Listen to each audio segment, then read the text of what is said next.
All right. Welcome into the Division B final as we timed it perfectly. We got it good. I did my job. You did your job, Peeze. I did my job as well as we are diving into this Division B final as we do have our two teams in play for Sunday night, 10:40 p.m. KGP against Junkyard Dogs. Probably a shock to many that it was not going to be Urgence Medic. And we bring in the Div B rider for this whole league of this division, Brent Bodkin. Brent, good evening to you. So we have KGP, Junkyard Dogs. How surprised are you that Urgence Medic is not in the final? I'm pretty surprised. I mean, whether you want to call them the Urgence Medic or you want to call them the Alpha T's, when you think of championship, that's pretty much the team you think of. So I know going into the season, you try to be as unbiased as you can with the articles and with the writing and that. But I mean, I pretty much would have bet some money if I was a betting man that Urgence Medic would definitely be one of the teams in the finals. When you look at Junkyard Dogs, a team that was floundering for the entire season of will they make the playoffs or will they not make the playoffs, is it them catching lightning in the bottle on how they are now at this point of the season that no one thought they would be? I mean, one half of me says, yeah, it is a surprise. Again, as you were saying, I mean, they hovered low and around 500 for the majority of the regular season, and yeah, they have caught fire at exactly the right time. But then, if you take a deeper look at the roster, I mean, there's some championship experience. They have a lot of veterans. I mean, that veteran crew is headed up by Paul Lapierre, one of the best the league has ever seen, and one of the best at winning championships. And it's just a matter of big players stepping up at big games, and whether it's Rory Samardzian, Sean Samardzian, especially Jason Rossi, Ainsley Adams, Paul, Charles Olivier. Each one of their players has played a crucial role in Ainsley's success of their team to close out the regular season, obviously here in the postseason. So it's not a surprise because, again, they're playing their best football at the right time. And if you're a team that has veteran experience in the playoffs, that has championship experience, you shouldn't be too surprised by what you're seeing. And let's not forget, they had to play in the 4v5 game as well to actually just qualify for playoffs, right? Like, they were in a play-in position, so to get yourself all the way to the finals is very impressive. Definitely. Again, I don't want to take anything away from them. I mean, look at their defense. Their defense has been dominant. I was looking at the numbers in preparation for this week's article. They have 4 INTs and 3 sacks in the postseason. They basically shut down Urgence Medic. Urgence Medic, they held them to 2 touchdowns. Urgence Medic is usually the team that does that to somebody defensively. So they had the tables turn on them, a little bit of a taste of their own medicine. I was there in person for the Bears game, and I mean, they pretty much dominated here for the Bears. I mean, they scored a late touchdown, Sean Avery's squad, but I mean, that game was pretty much dominated almost from beginning to end by JYD. So I think, again, their playoff experience and that is really coming to fruition, and they're putting they're putting their foot to the pedal. And again, for a team that didn't do much in the regular season, again, they're playing their best football now. I think that's what matters most. Brent, has it ever happened to you where you're on a show and you get queued up to ask a next question, and then your D-bag producer asks the question out of nowhere after you get queued up? Has it ever happened to you? Just ask. I've had that happen before. Yeah. I've had that happen before.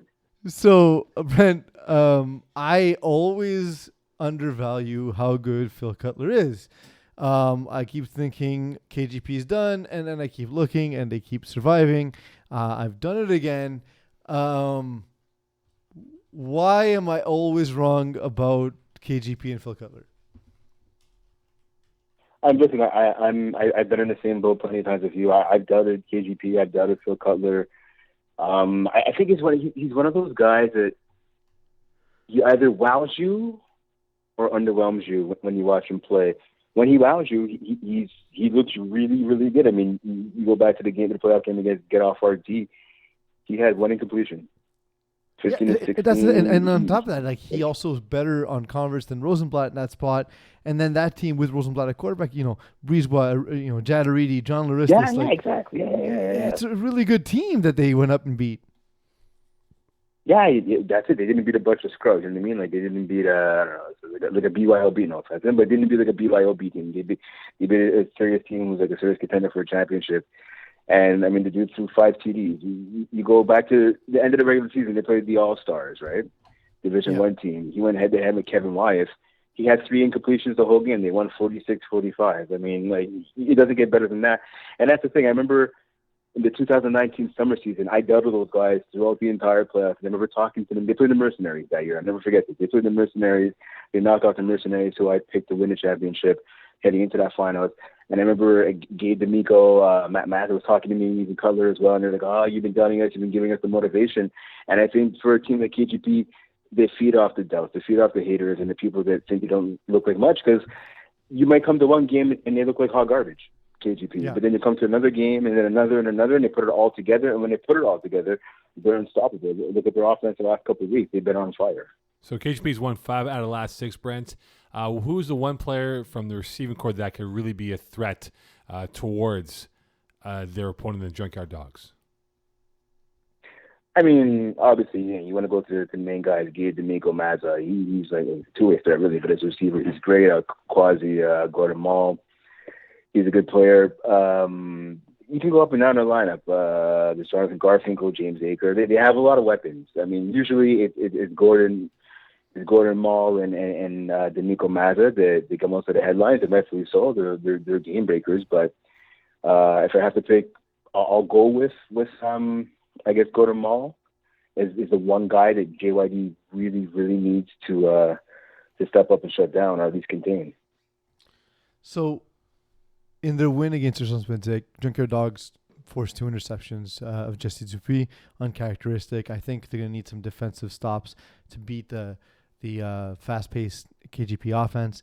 Who needs to step up defensively for Junkyard Dogs in this game?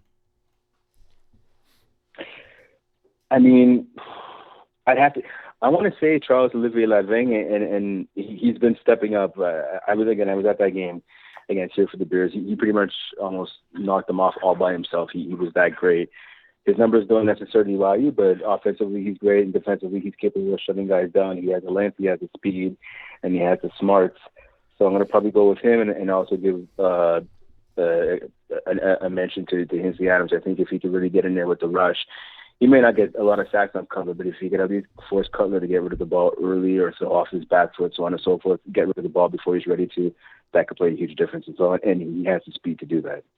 All right, it is now time for Drum Roll of the Week. All right, Brent Bodkin, it is now time for your pick, which you'll make in the article. That was horrible. So, Eagle, you're up don't first. Ever do that again. No, we've done it every single show except the C show for an unrelated reason. And it won't be coming out, and they're not coming out in the series, so people won't understand why. All right, here we go. Eagle, your pick, please. I don't know what to do for this one. Like, can I call overtime? Like, maybe. Yeah, that'd be fun. I mean, no, it'd be a long night, but also fun. I'm gonna go Junkyard Dogs in overtime by 1 point.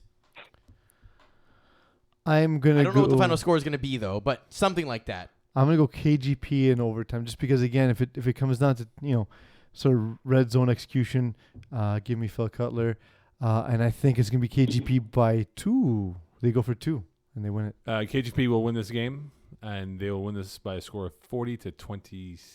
So no overtime. No. You guys be home by like 1 o'clock. No, I won't. No, you won't. I know you won't. All right, Brent Bodkin, your article will come out this week. You know what I'll say? Okay, like I said earlier, guys, I'll put in an article, but okay, I'll give you one key to victory for each team. Is that okay? Sure. Let's do it. Go for it. Okay, one key to victory for KGP in their last meeting. They held Junkyard Dogs 0 for 5 on conversion attempts. So if they hold them off the board for conversion attempts again, or hold them something like 1 for 5, 1 for 6, I think they'll win. And I want to say for JYD, I think a huge key to them for them to want to get this W, obviously, would be don't turn over the ball. The only thing I have against Jason Rossi's been lights out, and I wrote in my article last week. He's able to control himself. His temper is under control. Like, he's not losing his crap like he would in years past. He does have 8 interceptions though in his last 3 games, including the playoffs, obviously. So if he's smart with the ball and doesn't turn it over, they have a huge chance of winning, I think, JYD. But again, 8 interceptions in 3 games, that's not good. So he's going to have to obviously temper that. All if right. they want to come out with a W. All right, then you can check out Brent Bodkin's article this week before the finals. Of course, the Division B final will be this Sunday, 10:40. Brent Bodkin and Peeze, that's the duo on Sunday, I believe, Peeze? I don't know, because that would be like 5 straight hours of peas. Nobody wants that. Especially me. Yeah. Not. We'll figure that out. I didn't think about who's doing color for that. You'll figure it out. To be determined. To be determined.